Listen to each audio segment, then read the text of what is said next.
Hi, Sonia from Sweden. Thanks for joining. I'm glad you liked the videos. Hi, Diana. How's everybody doing this morning? Or afternoon, whatever it is in your part of the world.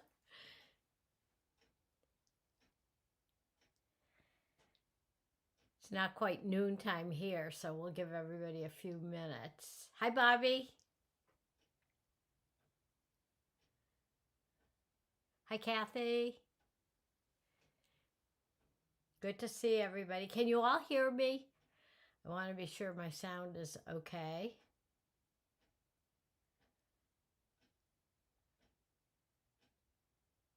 Hi, Joey.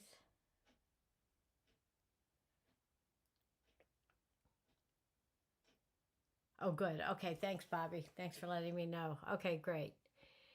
Good. We'll give everybody a few minutes.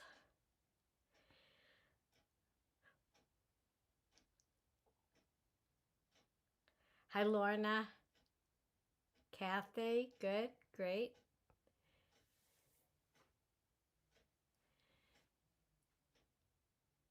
Hi, Adele.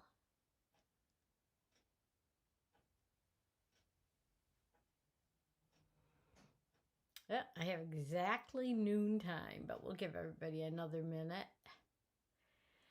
Hope you're all doing great. Has anyone started their holiday gift or decoration sewing and serging yet? Oh, Sonia, you said it's a little low. Okay, let me turn up my volume a little bit more. Is that better? Is that good? I hope so. Just let me know. You can always turn up the volume on your end as well.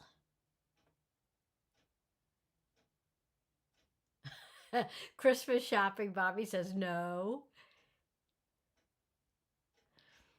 I hear ya. You know, I honestly don't do that much Christmas shopping anymore. All of my nieces and nephews are grown up, and most of the time for gift giving, it's so hard to figure out what they're going to want. So a lot of times I'll do an Amazon gift card or a gift card to a store, REI or something like that, a store that I know they like to use.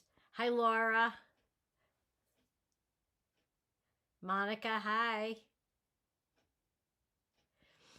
I'm excited that you're here live too. Great. Okay, so we'll give everybody one more minute and then we'll get going.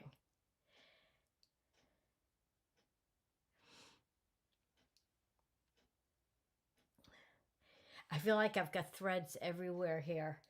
So I'll be able to show you a bunch of different things. So I'm excited about that.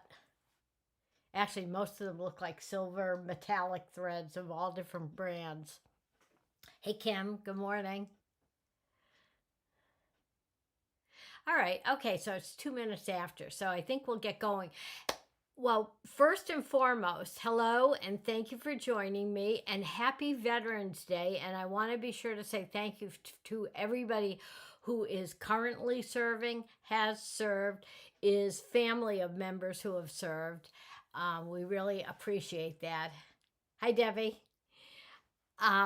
So I hope you're all having a good Veterans Day. I know a lot of you are probably off of work if you're still working, and no mail delivery today though. I'm waiting for a few things to come in, but I wanted to be sure to say thank you to all of our veterans and their families as well. They're equally as important, as we all know. So all right, I've got my record. I did that so I can put my little reminder card away. And I just wanted to mention my traveling for 2025 events is finished. I just finished up at Flash Sew and Quilt in Florida 2 weeks ago, and that was a wonderful event. It was held at the Hyatt Regency in Bonita Springs, which was just beautiful, and the weather was great. It was just a lovely event. So, hi, Pamela. Kelly, hi. Debbie too. Yeah, it was a great event. I think they had about 115 people there, so it was really a good turnout. Classes were great. Everybody did very, very well, and it was a beautiful setting. But I just have two more things online that well, actually, one is in person, one is online. December 2nd, I will be at the Warwick Performing Arts Center, I think that's what it's called, in Rhode Island for the Rhode Island Sewing Network. I haven't been there for a few years, so I will be there December 2nd, and that is just going to be a lecture demo where I'll bring my serger and show a few different techniques. And tomorrow night, November 12th, I am doing a Zoom thing with the Arizona Quilt Guild, and again, showing some different things as far as using your serger for quilting, and also for maybe doing some embellishing on your quilting, things that you can't do on your sewing machine. And so that should be fun. I'm looking forward to that. And oh, hi, Marie Jo. Hi, Maureen. Wow, we've got people from everywhere today. Wow, that's great. Denmark, Sweden, France. That's fantastic. Thanks for joining. So, anyway, today I thought, since it is November, and um, if you're a little more prompt and on the ball than I am when it comes to doing holiday sewing, you've probably already started some of your projects, and maybe some of you who are overachievers might have already finished them, but I do not fall into that category. But I thought it would be fun to show some tips and tricks with some of the metallic threads, because I really love them. I think they add a lot to holiday decor and stitching, and but they can be sometimes a little bit persnickety, not only on a serger but also on your sewing machine. So I want to give you a few tips and tricks for that. But I will say before we get started, oh, hello, Yvette. Maureen, hi. Um, I will say the decorative threads, some of the metallic threads in particular, do take some patience, and you have to kind of play around with them a little bit. And sometimes you have to test out different brands of metallic threads, because there is a difference between or among them. Some of them will stand up much better to serger tension and speed than others will. And that being said, number one on my hit parade when it comes to, and probably if a lot of you do machine embroidery, you are well aware that one of the things you do before you start is you turn down the speed on your machines. And I would say that is a very important factor for success when it comes to using the decorative threads that are metallic on your serger. Even some of the rayons, any of the threads, if you're doing a specialty technique or using a specialty thread, slowing your speed down a little bit can make a big difference between success and a boo-boo. So, and having to rip things out or toss them and start all over again. So that is number one on the hit parade. But I wanted to show you a few things, and I'm trying to think. I had a bag that I just posted. It was my crossbody bag pattern that a woman did and sent me, and she did beautiful stitching on it, and she used a beautiful pin on the flap of it. And that was the thing that kind of got me thinking about what to do for the Serger Savvy content today. And I just want to show you mine. I'm going to grab it. I have it over here on the side table. You've all seen this. I have posted it a number of different times. And the fabric on this is a cotton velveteen. And even though the thread, it kind of photographs, excuse me, even on videos, it looks kind of on the white side. They're all silver metallic threads.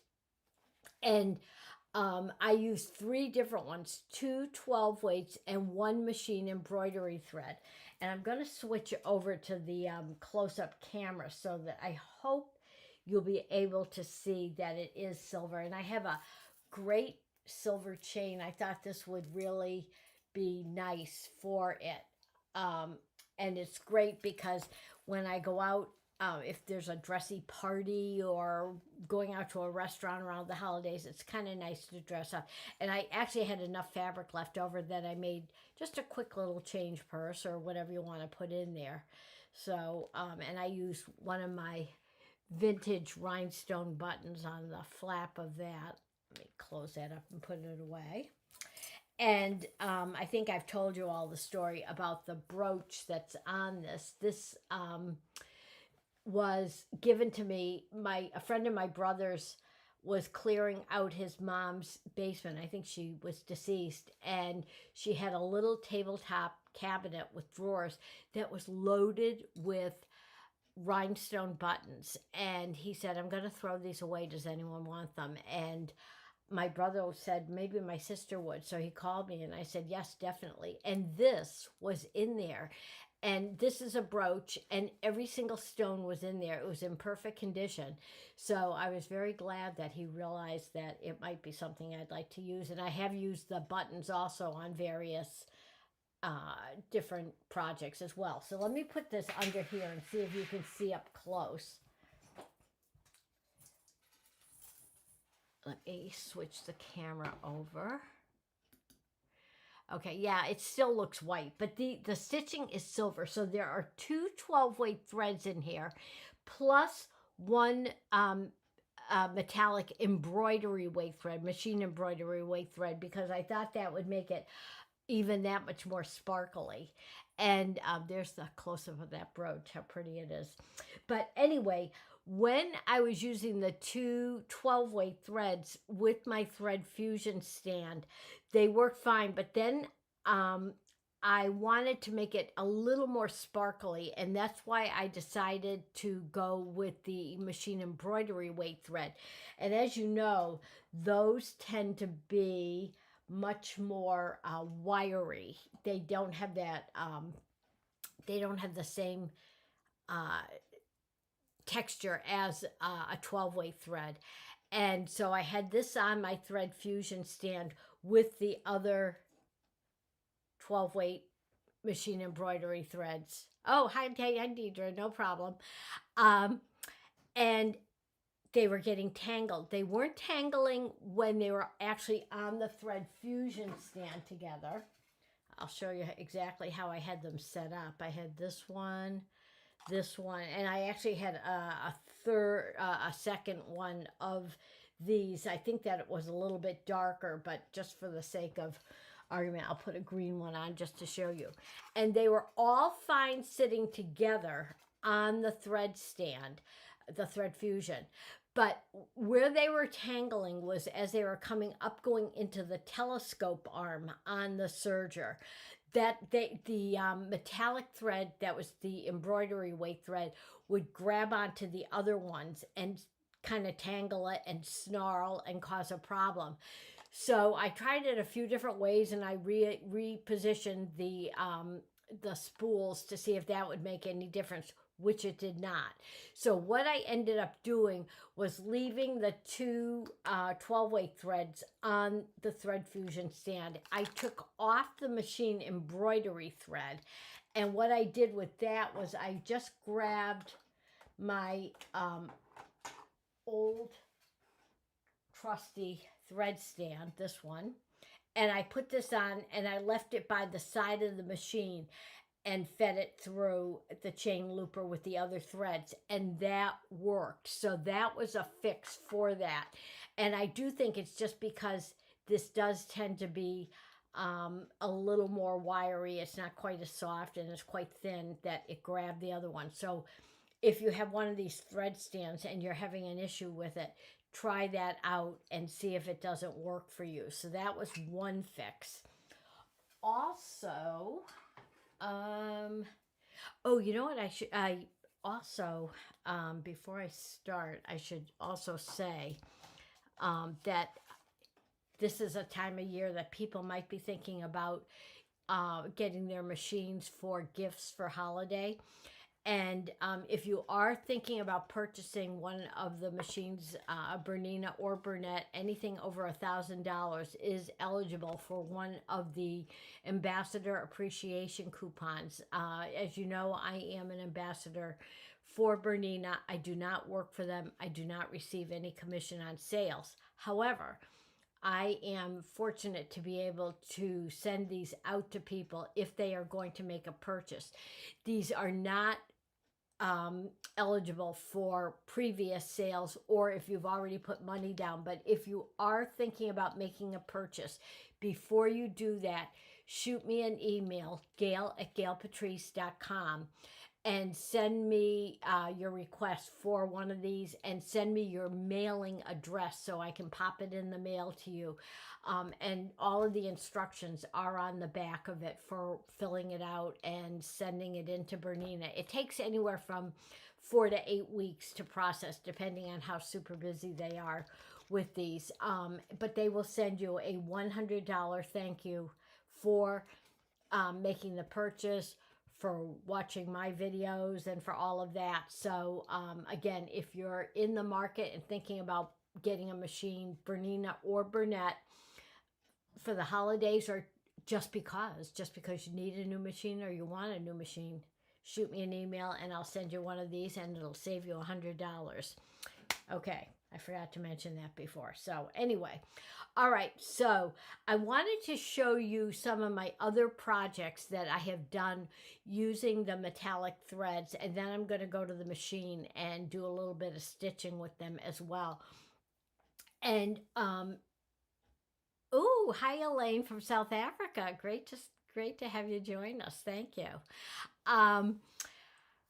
Let me switch over to the close-up camera. Okay, so there's my bag that you've seen. So I'm going to put that off to the side. And I've got some fabric here ready to do some stitching on for you as well. I'll hold off on that one. I think you've all seen my stocking patterns.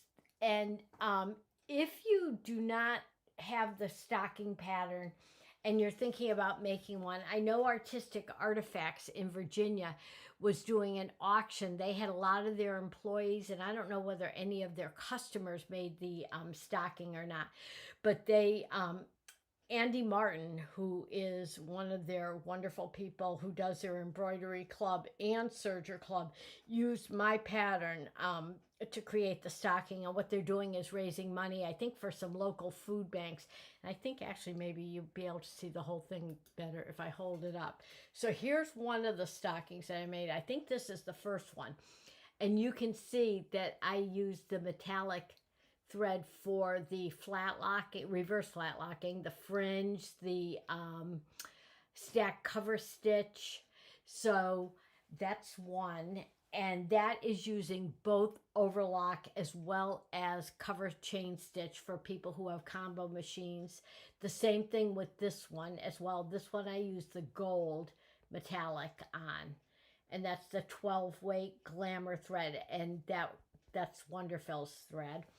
I also, on that stocking, because I like the design of it so much, I wanted to create the pattern for people who might not have a combo machine.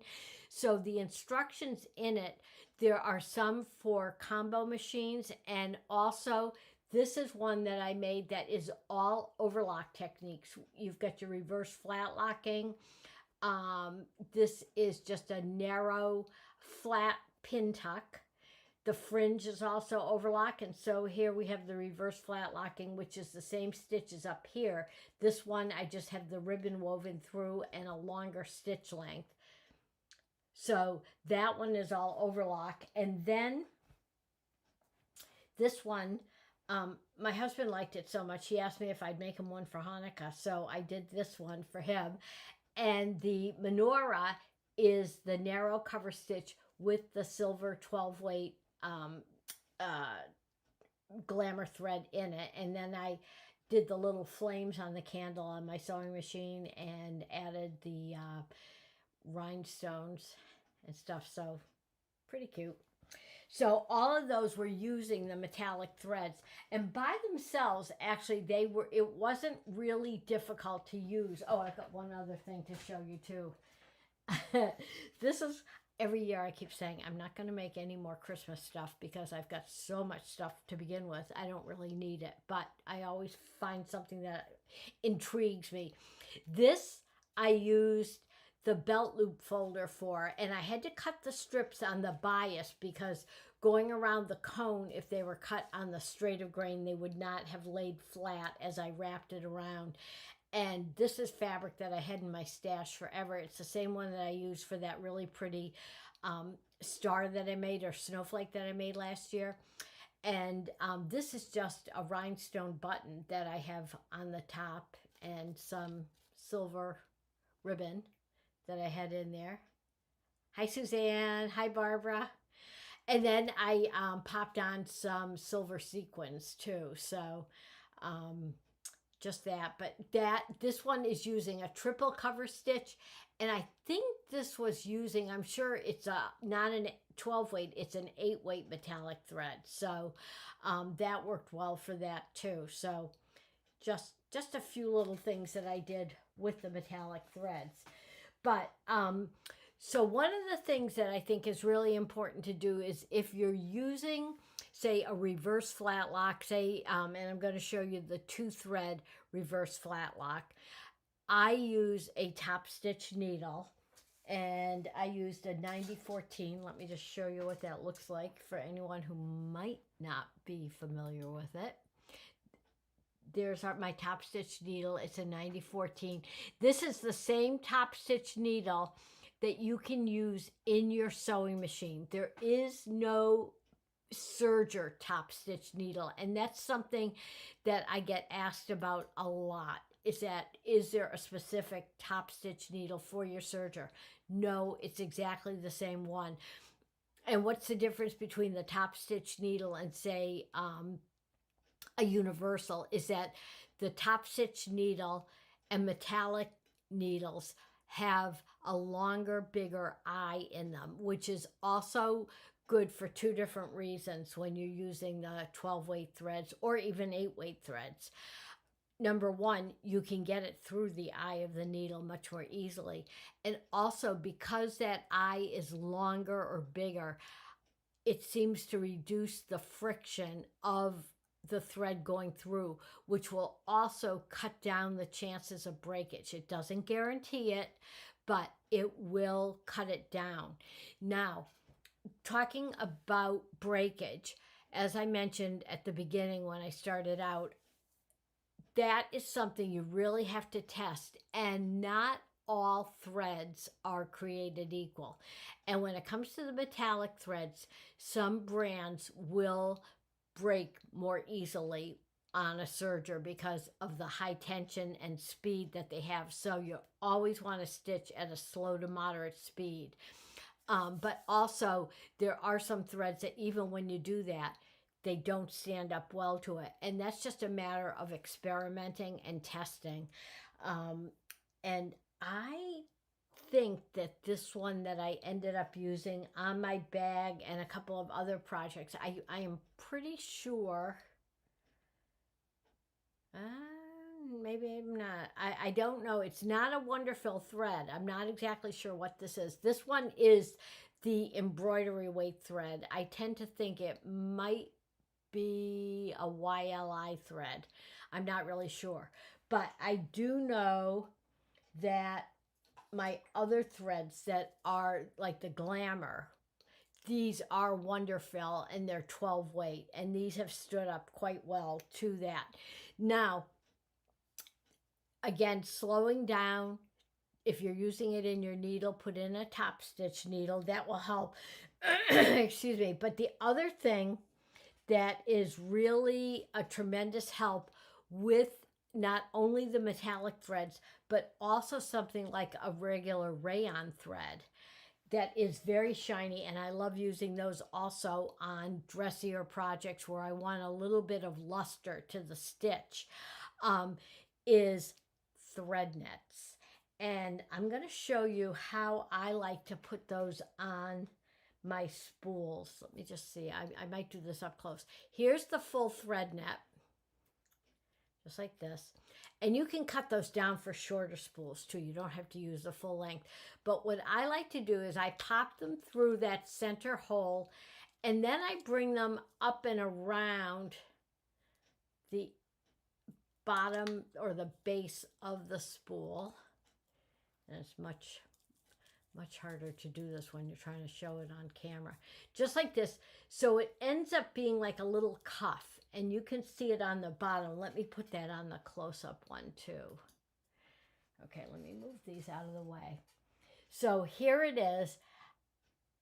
I put it through. It might be just as easy to show you.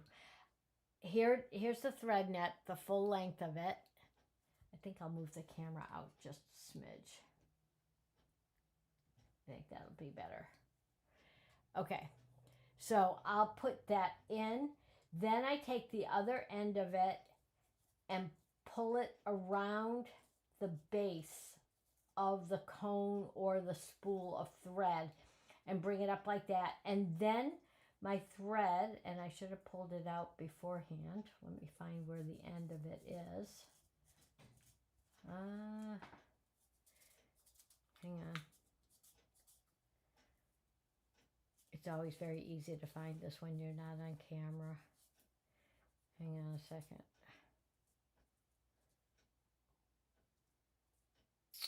For heaven's sakes. Anyway. All right. So I'll pull that out, and then the thread will come out, from the top of the thread net. And I'll show it to you with this rayon thread as well. That might be easier to manage. Same exact technique. I'm just putting it through the hole of the spool. Here's the end. And the reason I like to use, and I do always use a thread net with the rayon threads, is because they tend to fall down and slide off the spool and puddle underneath it as you put it on the thread stand. And let me just show you how that would work. Oh, here's one with an empty or with a hole. So this is what it would look like. And then the thread rides and comes up. And that tends to keep it tamed and in good shape. Let me just show you with the green one, since I couldn't find the end of my silver one, which I am going to have to find momentarily. So same exact thing. Just slide it over. And even though the base is wider, it doesn't make any difference. It'll still work fine. Pop it on.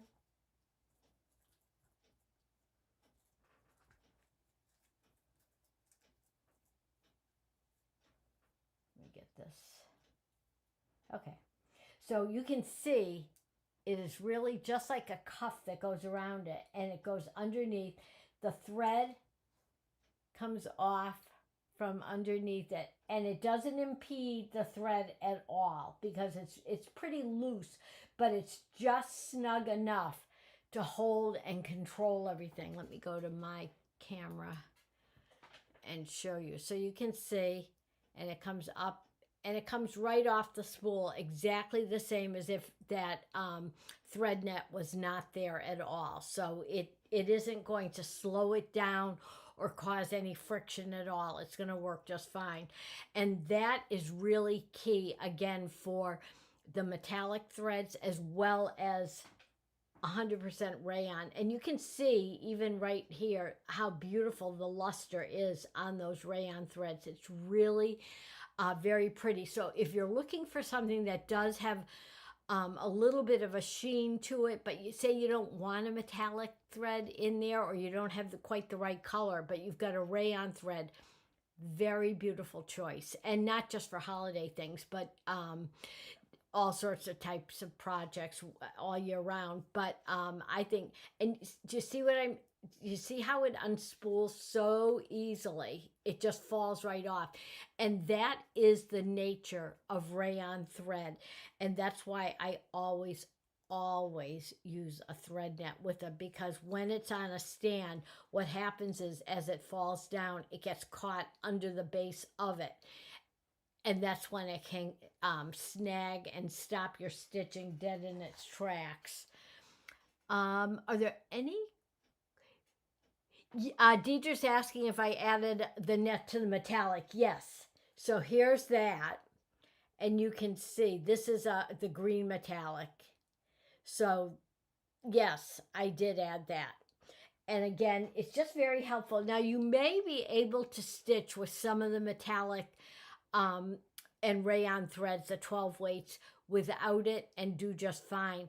But for a little added insurance, I personally, just so that I don't have to unpick any stitches or have any problems with it at all, I do like to use the thread net with that, but definitely always with the 100% rayon threads too.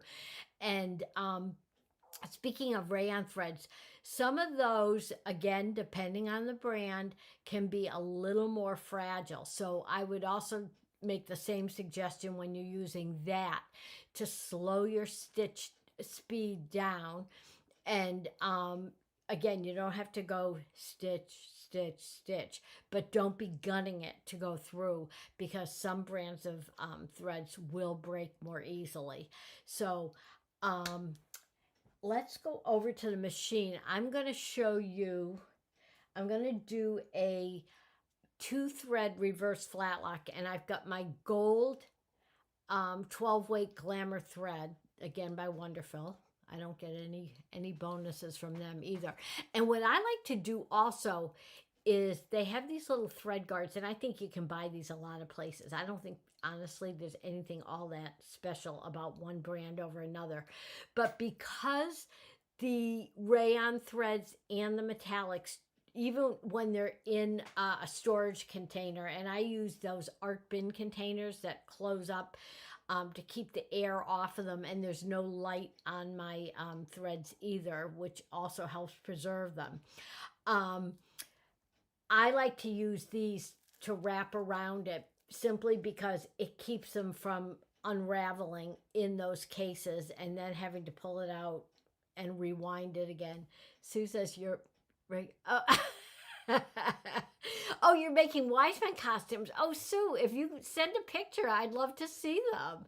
That's really cool. So anyway, so this is just that little clear, it's probably, I don't know, just like a little plastic. It's not like saran wrap. It's heavier than that. So I am going to put this on my machine, and I'm going to be doing a 2-thread reverse flatlock, which is on my L890, is stitch number 11. And I'm going to show you the little adjustments that I make on that. I also have a top stitch needle in. If you haven't seen my serger tip clip that I did a few years ago about needles in your serger, there are multiple types of needles that you can use in overlock mode. In cover chain stitch mode, I always use just the ELX 705 or the ELX 705 SUK needles for knits. The SUK is great on knits, and I've been making a lot of tops lately that are knit and using those, and they're wonderful for the cover stitching. You can see it on the sleeve of this little top. But I'm going to put this in a 9014 top stitch needle for a 2-thread reverse flatlock, and I'm going to show you the adjustments that I make for that stitch. And you've seen these before, I think. And let me just straighten that out a smidge and see if I can. It looks a little fuzzy to me. I think that's sharper. Okay, so you can see I've got my left overlock needle in and just my lower looper. And on the machine itself, I'm just opening up the front of it. I'm going to put my light on so you can see exactly what it looks like inside. Let me go to that.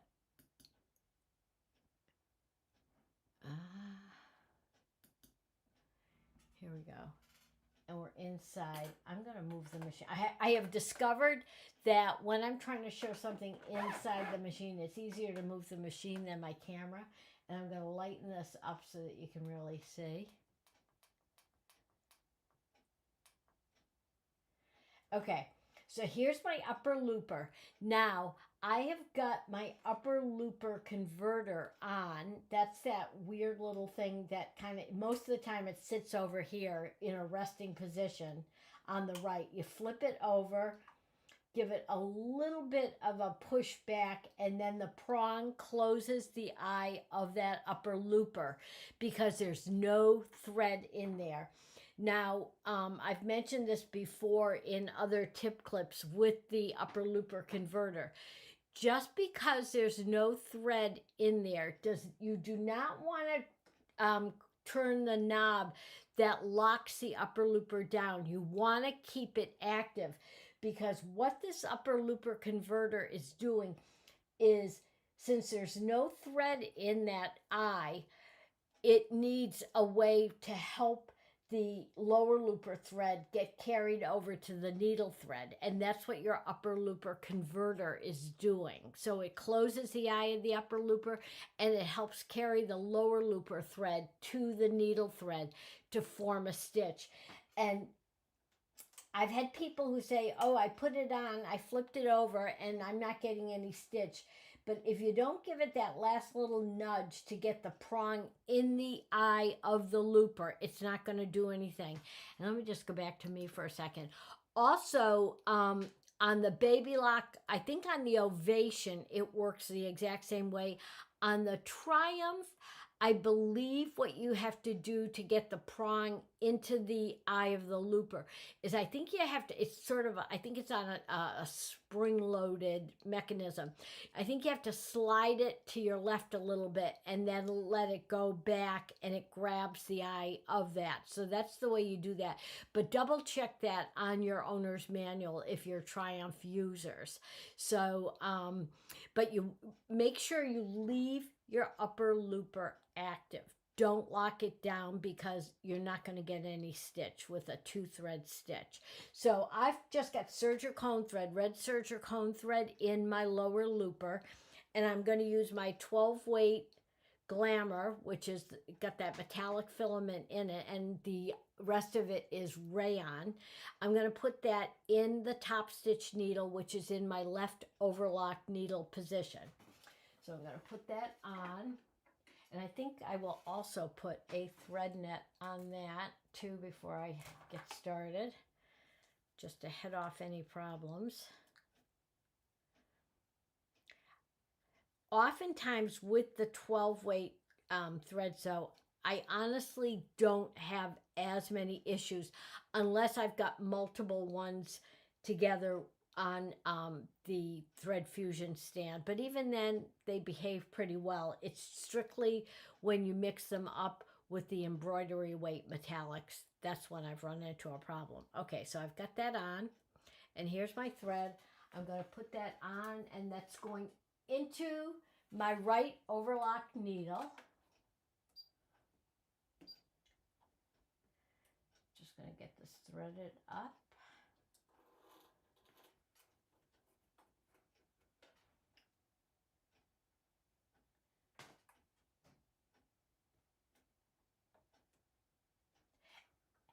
And if you, I typically with a top stitch needle with 12 weight thread, it's really not hard to get it into the eye. But if you do, I do have a tip clip on using a mini thread cradle to pull that through.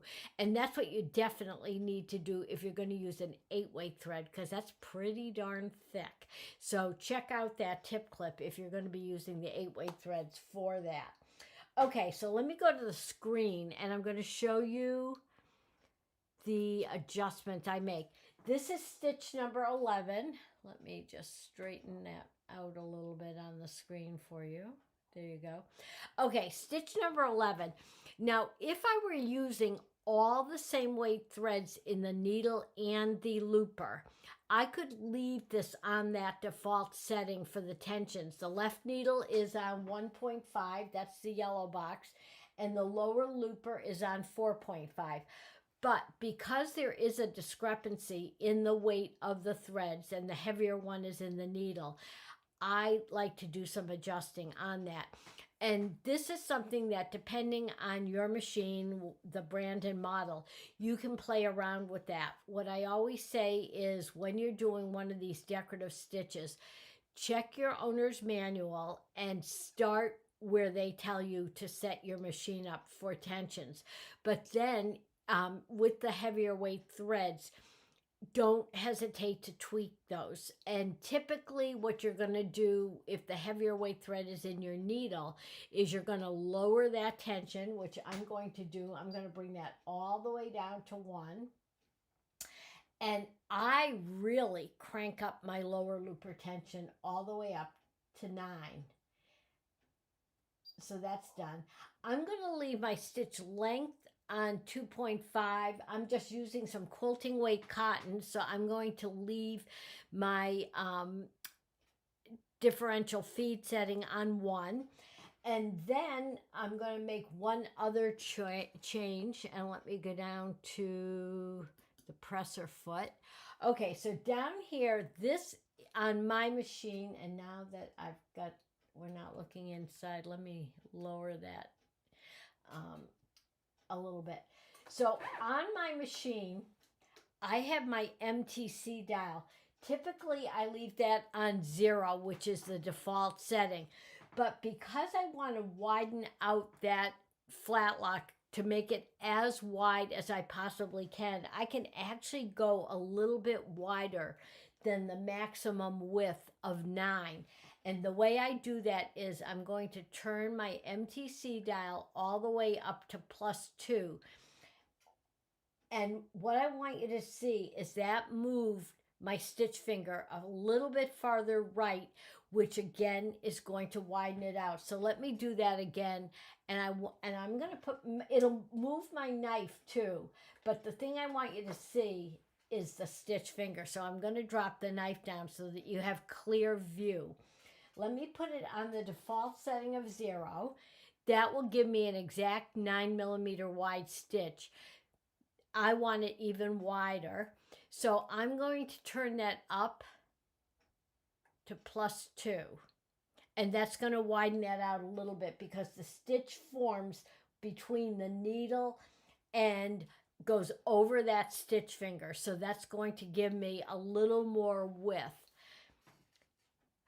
Oh, Susan says she uses very thin painter's tape sometimes to secure the ends of the threads on the spool. Yep, that'll work. And I think because the painter's tape is low tack, you probably don't get any gumming up of it. I wouldn't use Scotch tape or anything like that on it, but probably painter's tape, you're pretty safe without gumming up the surface of the threads.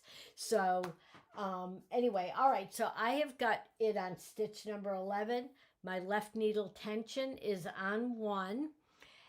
My lower looper is cranked all the way up to 9, and I'm going to leave my stitch length on 2. Now, excuse me, when I was showing you the stocking, I'm just pulling it over here. I put it off to the side. This is the exact same stitch that you're going to see right now, but I had the stitch length on very short, and it almost looks like ribbon or trim. It's just beautiful when you use a very short stitch length. And this is your 12 weight metallic thread and it's got that rayon base to it with the metallic filament. Also, that's the same one that I didn't mention the fringe too, but it's the same one that I used in the fringe as well. So, okay. So let's go back to me for just a second. Alrighty. And so I've got, let's just review. I've got my stitch length on 2.5, leaving my differential feed on 1, because I'm using quilting weight cotton. I'm just going to put these two together. I found this batik. I think I found this last year, and I thought it was so pretty. It's got sort of a pine cone and leaf motif on it, and then just my little snowflakes on this one. I'm putting them right sides together. And I'm going to close up shop. Put my trim bin back on. I know it's squeak. You're listening to my my machine being pulled along on the table. Let me go back here and make sure I've got it positioned right for you to see. Okay, good. And let me put my knife back up. I want to just do a few stitches with nothing in it. Also, because there's a huge difference between the tension on the needle and the lower looper, the machine is going to sound considerably clackier. Nothing wrong with the machine. It's just because there's such a huge difference between the tensions. So let me put my presser foot down and make sure I've got a stitch.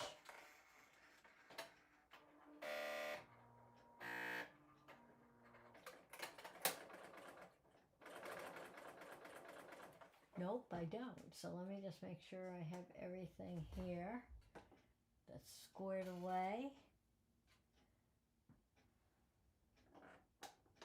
And see what the issue is. Let me just double check everything inside. Oh, okay.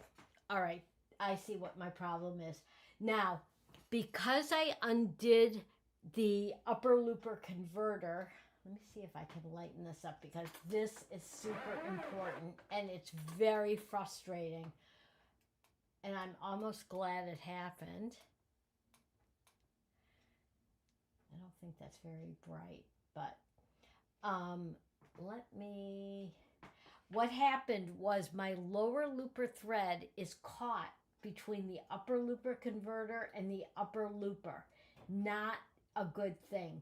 You want to make sure that that lower looper thread isn't caught between there. So I'm going to pull that out and make sure it's just underneath here.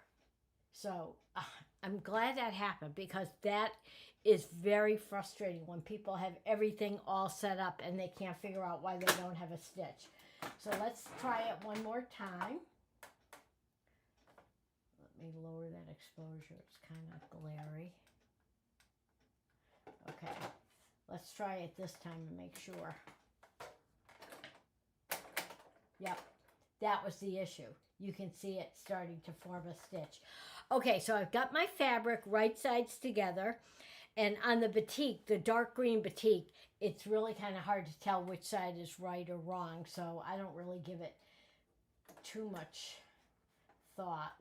And I'm just going to let the knife trim that off. I'm going to hold onto my threads behind the foot until my needle bites into the fabric itself. And you're going to hear that clackier sound. It's very, when you first do it, you think something happened to your machine. It didn't. It's just the tension.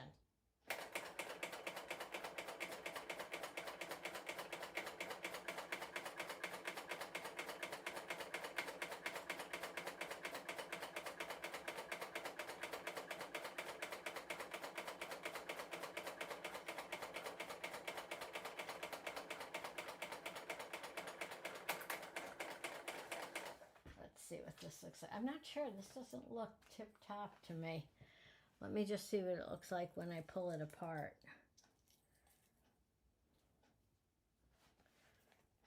Oh, it's not bad. It's not as wide as oh, yes, it is. Yeah, it is. Okay, so let's...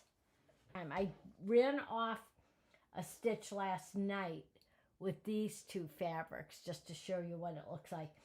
And what I did to get that fold out from under the green fabric, this is just a kebab skewer, and I pop that under the fold, and then I just pull it flat, and then you give it a press with your iron, and you're good to go, and you've got that perfectly fresh one. But let me just double check and make sure everything here is the way I want it to be. I'm not sure why that didn't come out looking fantastic. I'm going to cut off the stitching and try it one more time.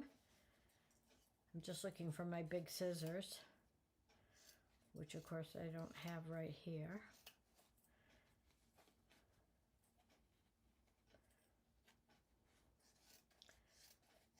Does anyone have any questions? Let me go to me while I'm doing this. Let me look at the comments too. Oh, Susan, you're saying you assume on the Baby Lock Triumph it's not possible to alter tensions. Correct.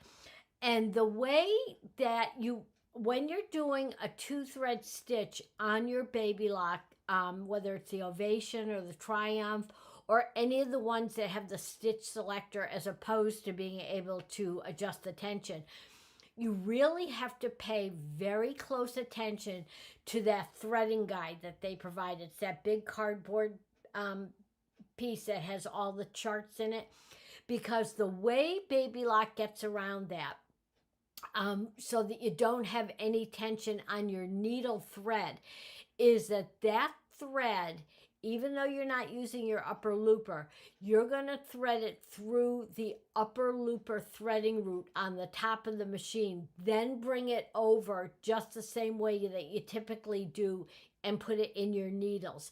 But the reason they do that is because they want to bypass the tensions on the needle itself, so that you don't have that. And so you do have to pay attention to that on that threading route.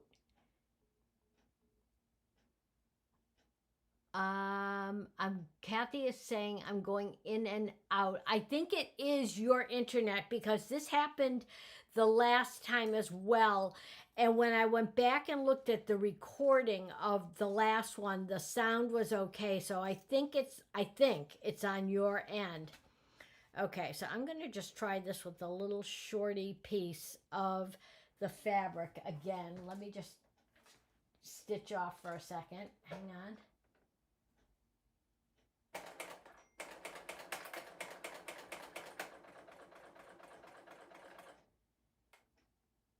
And, oh, I see.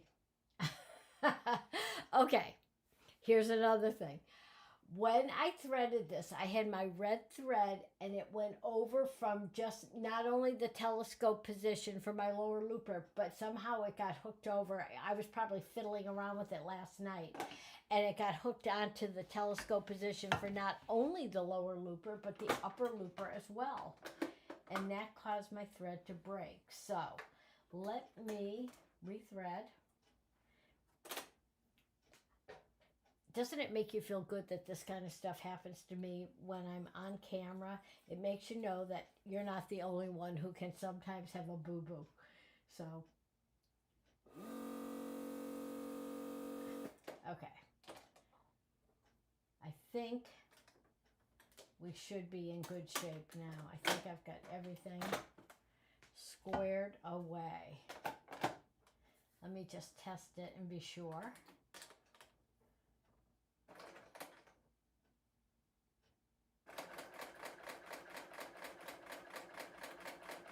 Yeah, I think that's going to be better. So that goes back to something I say in a lot of my Serger Essentials classes. When your stitch doesn't look right, stop and start your tour at the top of your machine. Start right up at the telescope arm. And that's where my boo-boo was. It went from the lower looper holder right over to the upper looper and then into the machine. Not good. So let's give this a quick go and see if it works better this time. Okay, so I'm going to clear my threads. I also like to clear the threads off of the stitch finger when I've got a heavier weight thread in, because it does give you a better thing. And I mentioned that also on my last Serger Savvy. I just took a little shorty piece of this fabric. So let's see how this one looks. Yeah.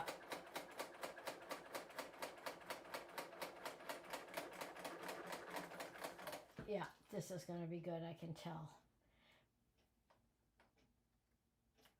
So you can see that even when you know what you're doing, you can have boo-boos. I'm going to come over to the close-up one. Let me move this. Here it is, all stitched. Here is my lower looper thread. The gold is my upper looper thread. Let me get this out of the way. So let's open this up. Look at, oh, there it is. Okay. Beautiful. So that was my error, not watching the top of the machine.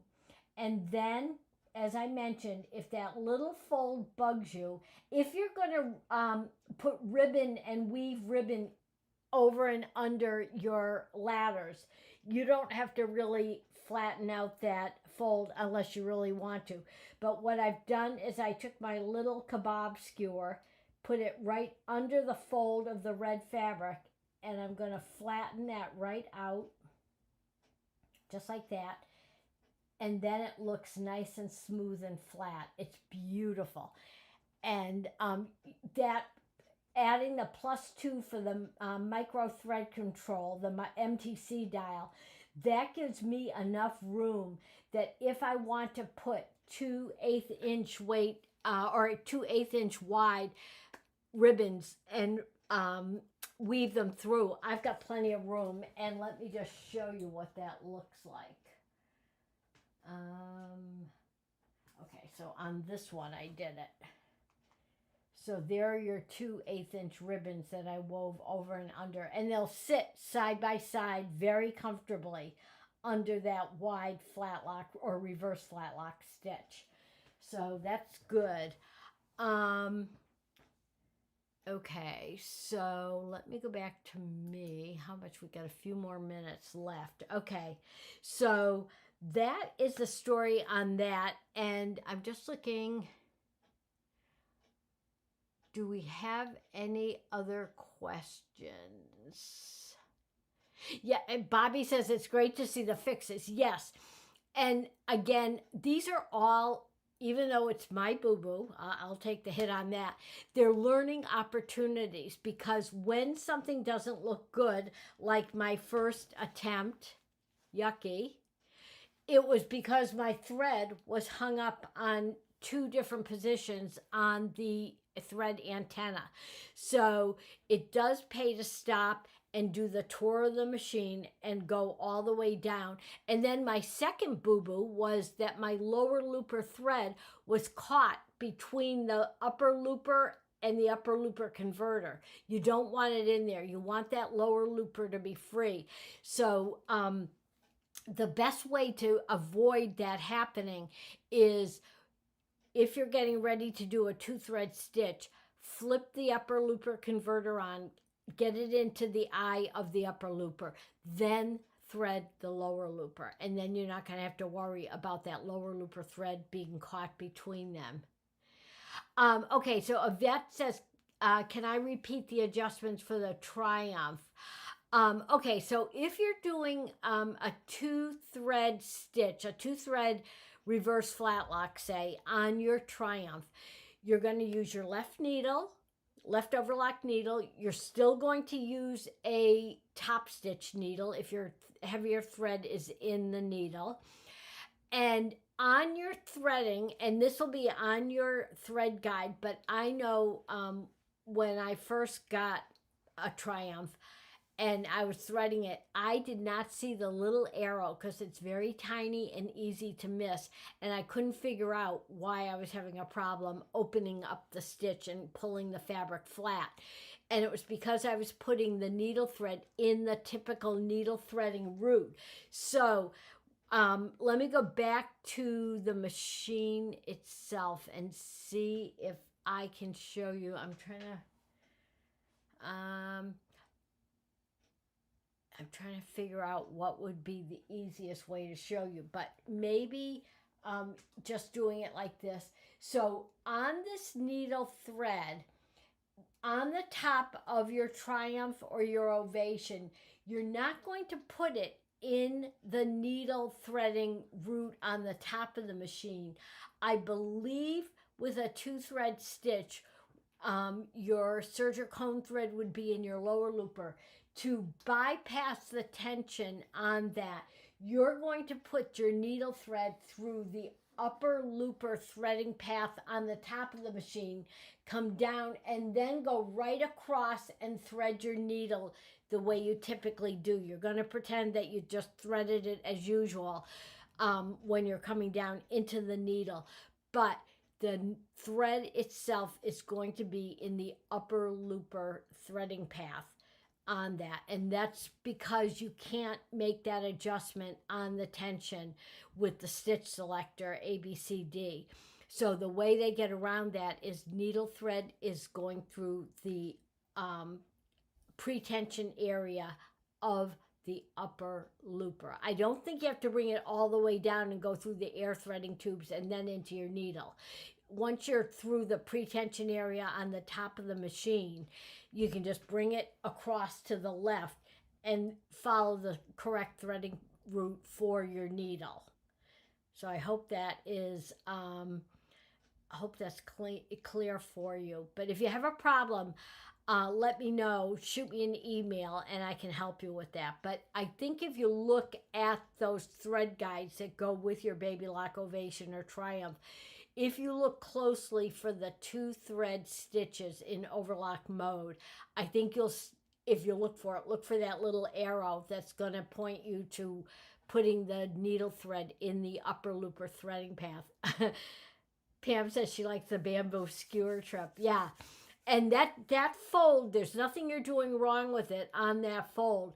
That's just the nature of the fabric, that quite often it will kind of flip around under the stitch. But the reason I like the bamboo skewer is because it's wood and it doesn't snag the stitching or the fabric itself. So the bamboo skewer is pretty safe and easy to use. So just to wrap up my suggestions on these decorative threads, thread nets, stitching at a slower speed. Also with the metallic threads, you do have to test different brands. Some of them will stand up better to the serger speed and tensions as well. So you do have to test that. And if you find that you're getting continuous breakage on those decorative threads, try a different brand. And I have had good luck with Wonderful. I know I've used some other ones also that have done perfectly fine on that. Wonderful isn't the only one that makes a really good thread, but there are also some brands that do not stand up well to that. So oh, Millie, you missed the beginning. So yes, this is being recorded, so you don't have to worry about that. That is going to be recorded automatically to my YouTube channel. So for anyone who can't catch these Serger Savvies live, no problem. You can always grab the recording, and they're free of charge. There's no charge at all for those. So Susan, yeah, for the threading, it is kind of tricky, but it's clever. It's a clever workaround that Baby Lock figured out on their machines for those 2 thread stitches. But as I said, it's very easy when you're doing it for the first or second time to miss that little arrow on the threading chart that tells you to jump the thread over to the upper looper pre-tension area. So I'm glad that got that squared away for you. I'm just looking to make sure I didn't miss any other questions. And I'm so glad those boo-boos happened live. As annoying as they are, they're good learning opportunities, and it keeps me humble. So that's not a problem. So let me just make sure. Oh, Maureen says she appreciates them. Thanks. I love doing these live ones, and even though I can't see all of you, I like seeing the comments on here, and I like interacting with people from all over the world. So today we had Sweden, South Africa, France, and where else do we have? Let me see, Georgia, South Africa. It's great. Denmark, yep. Wisconsin, another country, yep. Oh, so Katy, Texas, Bloomington. Yeah, we have people from all over the United States, East Coast to West Coast.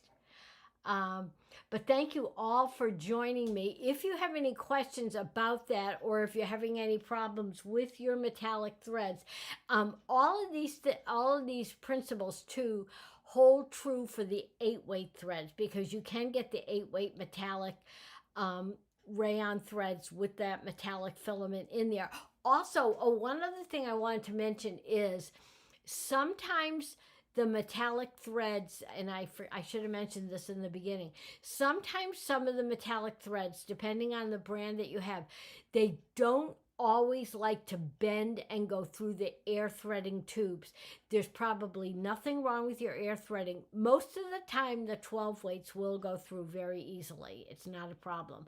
But depending on the metal that's used and the brand that you're using, if you find that it won't go through your air threading tubes easily, it's because of that metal filament. Just use a thread cradle and pull it through. And I think you'll find that is more prevalent with the 8-weight threads rather than the 12 weights. Or if you're using multiple threads with, say, the thread fusion stand, then you always have to use a thread cradle going through the loopers. But even the single threads, depending on how bendy that metal is in the thread itself, that can be the reason it won't go through the threading tubes. So it's not your machine, it's just the nature of the metallic thread. And I wanted to make that point to you also. So thank you for joining me today, and I hope you all have a wonderful Thanksgiving if you like to celebrate that. We have family coming in that Monday probably, and they'll be here for about a week, which is always a lot of fun. And then we're on to Christmas. So if there's anything special that you would like to see for the December Serger Savvy, or if you have questions or suggestions for my regular tip clips, please let me know. I'm always happy to help you out and be able to give you a hand or show something that you might not be too sure about. And we all love to see that. And I love getting pictures of your projects. And I know Jan sent that picture of her beautiful crossbody bag that we just posted. So that was fantastic and really lovely. I just love the way she did the stitching on that. But anyway, in the meantime, have a great rest of November, and I will see you the second Tuesday in December. Thanks very much. Have a great day.